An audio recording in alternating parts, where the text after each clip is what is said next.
আপনার মতে শাশুড়িকে? শাশুড়ি তো সে যার নিজের মেয়ে ন্যাংটা হয়ে বললে কিছু না, যেন বৌমার মাথায় সবসময় ঘোমটাটা দেওয়াই থাকে। শাশুড়ি তো সে যে কথা কথা খোটা দেয় যে আমার ছেলের জন্য মেয়েদের লাইন লাগছে না, আমরা মনে হয় রাস্তায় বাতি নিয়ে বসেছিলাম ছেলেদের জন্য।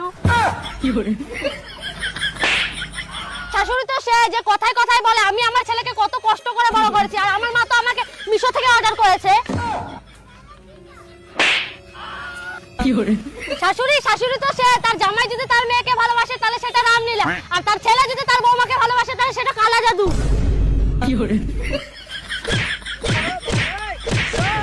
শাশুড়ি তো সে যে বিয়ের আগে বলবে যে আমার কোনো কিছু দরকার নেই, তবে বিয়ের পরে বলবে তোর বাপের বাড়ি থেকে দিয়েছেটা কি।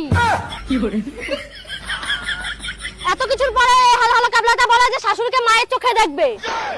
এই কাবলাকে আমি কি করে বুঝাই? যেমন দারচিনিতে চিনি থাকে না, কলগেটে গেট থাকে না, আমলেটে আম থাকে না, তেমন শাশুড়ি মায়ের মধ্যে কোনোদিনও মা থাকে না।